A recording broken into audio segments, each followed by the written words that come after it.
Shalom buat anak-anak Bapak sekalian. Bagaimana kabarnya? Bapak harap masih tetap dalam keadaan baik-baik saja. Nah, sama seperti biasanya ya. Kali ini kita akan membahas mengenai materi seni rupa, yaitu teknik-teknik berkarya seni rupa khususnya dua dimensi. Sekarang kita harus tahu dulu apa sebenarnya yang dimaksud dengan teknik. Teknik merupakan cara-cara yang dilakukan dalam membuat sebuah karya seni rupa. Teknik berkarya seni rupa dapat diterapkan dengan berbagai macam cara. Bahkan ada yang mencampurkan berbagai teknik dalam penerapan karyanya. Teknik dalam berkarya seni rupa juga dibuat dengan mempertimbangkan bahan yang dipakai, karena tidak semua bahan dapat digunakan dalam berbagai macam teknik.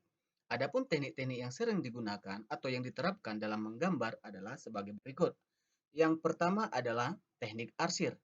Teknik arsir lebih menekankan pada kekuatan garis atau struk. Dilakukan berulang-ulang secara sejajar maupun selang-seling.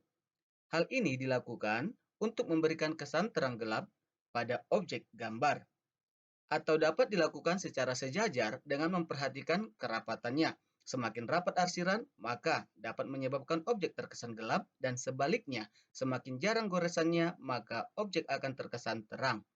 Arsiran dilakukan dengan memakai tekanan yang ringan untuk kesan yang terang dan tekanan kuat untuk kesan yang gelap. Adapun alat yang bisa digunakan dalam mengarsir adalah pensil, pensil warna, spidol, krayon, kapur, arang, dan lain sebagainya. Yang kedua adalah teknik dusel. Teknik dusel ini adalah teknik menggambar dengan bantuan kapas, tisu, atau alat khusus yang berupa gulungan kertas. Bentuknya mirip pensil, yang disebut dengan stum. Bahkan jari-jari kita pun dapat digunakan untuk teknik menggambar yang satu ini. Pada teknik ini, struk atau garis akan dihilangkan atau dihaluskan dengan cara digosok-gosok atau dusel, hingga mendapatkan kesan gelap terang atau terang gelap yang diinginkan. Yang paling cocok untuk teknik menggambar ini adalah menggunakan jenis pensil yang lunak, khususnya 2B ke atas, atau konte dan juga krayon. Yang ketiga adalah teknik blok atau siluet. Teknik menggambar yang satu ini memang jarang dijumpai, sehingga tampak seperti sesuatu hal yang baru. Teknik ini lebih menekankan pada perwujudan karakter objek. Dengan hanya melihat siluetnya saja, kita dapat menebak bentuk dari objek tersebut. Teknik ini membuat bentuk gambar hanya dengan menggunakan satu warna saja. Yang keempat adalah teknik pointillis. Teknik menggambar ini menitik beratkan pada penggunaan titik-titik atau dot untuk membentuk sebuah objek atau gambar. Barangkali ada yang bertanya berapa banyak titik yang harus dibuat. Kerapatan penyusutan titik adalah untuk menentukan gelap dan terang dari suatu objek yang akan digambar. Agar tampak padat dan bervolume, semakin gelap objeknya, maka titik-titiknya juga akan semakin banyak. Dan sebaliknya, semakin terang objeknya, maka titik-titik akan semakin berkurang pula. Selanjutnya adalah teknik akuarel.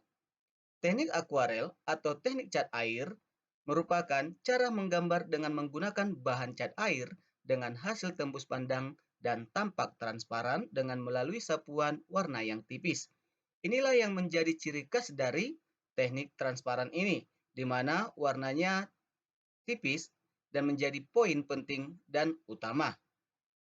Kertas gambar paling bagus harus dibasahi agar cat cepat menyebar atau dibuat lembab sebelum melakukan proses menggambar. Alat pada teknik ini menggunakan kuas, dilakukan dengan secara berulang-ulang dan menumpuk agar menghasilkan warna tua atau gelap. Selanjutnya adalah teknik plakat atau tebal. Berbeda dengan teknik akuarel yang terkesan transparan, teknik plakat merupakan teknik yang menggunakan cat akrilik maupun cat minyak dengan sapuan tebal dan komposisi cat yang kental, sehingga memberi kesan yang colorful pada setiap karyanya. Teknik ini sering digunakan oleh pelukis profesional untuk menghasilkan karya yang mempesona dan mempunyai nilai ekonomi yang tinggi. Nah, demikianlah materi yang bisa Bapak sampaikan. Bapak harap kalian dapat memahaminya dengan sangat baik. Dan sampai ketemu di pertemuan selanjutnya.